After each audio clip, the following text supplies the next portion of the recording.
Good afternoon. Welcome to Jim Mulling's World of Weather. You clicked on to long-range weather forecast discussion for September 15th to 29th. We're going to take a quick look at what's left of Francine. It's weakening, and we have the, as of 11 a.m. advisory. I'm sorry, but if you tune into my live YouTube channel, I'll have the more latest one. But this is as of 11 a.m., and it's located 15 miles northeast of Jackson, Mississippi. Maximum sustained winds of 35 miles an hour.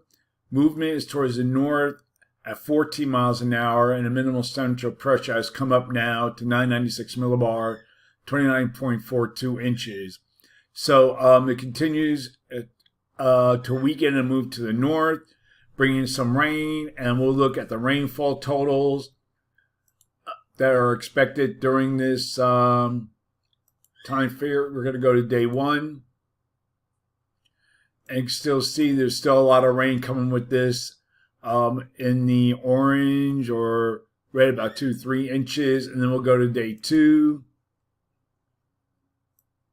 Then it moves like here, and we still have about 2 to 3 inches. So it's still a rainmaker, but now we're going to take a look at what has fallen so far. And this is I say, all right, we'll go to the last 24 hours. And this is the rainfall that has fallen. So it looks like most of it's down here.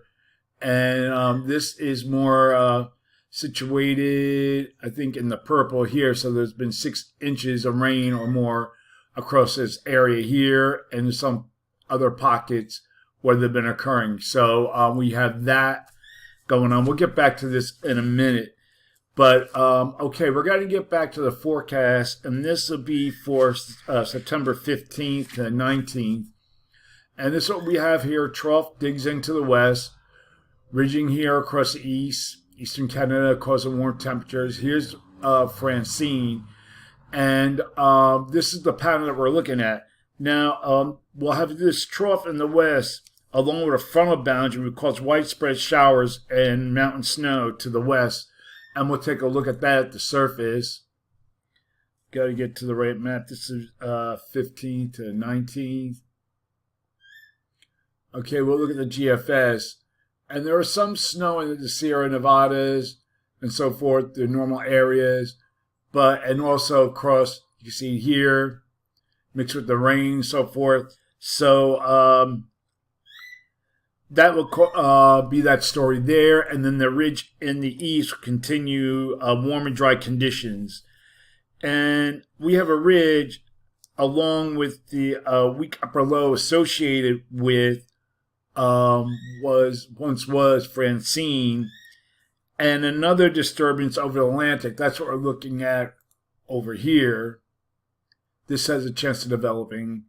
This will cause... This will be over the Atlantic, and these systems will act as a block across the nation and slowing or halting weather systems from moving eastward. So what you have is what you get now for the next couple of days. We'll see how this interacts, but it's forecast to cause a stalling, a blocking pattern across the country. All right, we'll get back to the tropics again. So this is what we're forecasting for this period. Now we're going to go to September 20th to 24th. Still a trough in the west, ridging here across Canada to Greenland over the northeast, continuing the warm temperatures. Models a good agreement, and we still have a weakness here over the southeast. So for this forecast period, I am calling for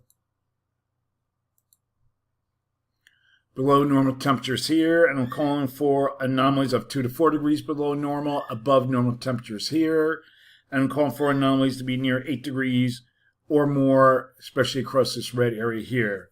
And for precipitation, calling for above normal precipitation for this region here, probability of occurrence is up to 40%. Below normal precipitation forecast here, given a low probability of 35%. Now we're going to look at the period for September 25th to 29th. And now the model is showing differences, and this might be a sign of a pattern shift.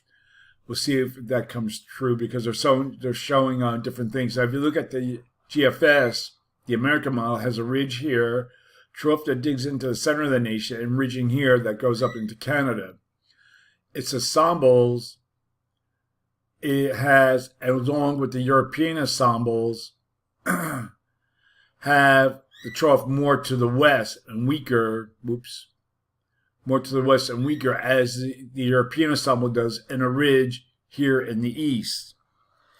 And then if we look at the weeklies, let me see if I can get that, if I have that on here.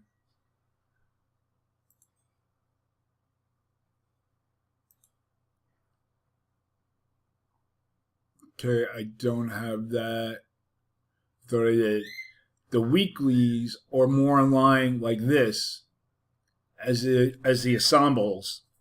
So for this forecast period, I am calling for above normal temperatures for a large portion of the country, and calling for our numbers to be as high as 10 degrees above normal, mainly across the extreme upper Mississippi Valley, closer to the ridge. And for precipitation, calling for below normal precipitation for this region here, and low probability because some of the models are indicating other things. But this is like the middle of the road, below normal for here, 35% chance probability. Okay, now next on the agenda, we have another tropical system, and that's why I didn't want to go into it right away because we're focusing on Francine. But we'll go back here. We have Tropical Depression 7. And here it is right here. And as of 11 a.m., it is at 17.8 north, 34.6 west. Maximum winds are near 35 miles per hour, pretty much the same as Francine is. And movement is to the west-northwest at 17. It's moving at a pretty good clip for out in this region. And we'll see, we'll put the forecast cone and see where it's forecast to go, generally west-northwest.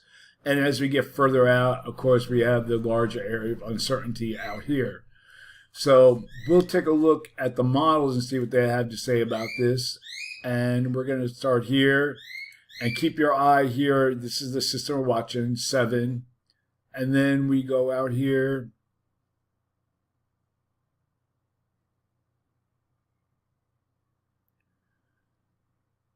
It's almost, oh, is that it? That it just jumped? It almost doesn't develop much. That's the GFS. We'll look at the European. Oh, that's the wrong map.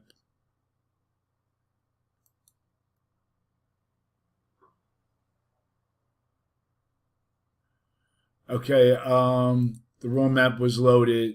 So, but it doesn't really develop much, but it's almost a hurricane because if you look at the satellite imagery here before the sun goes down, it's getting more spin and we're getting more of a better banding of convection, as you can see here on this map.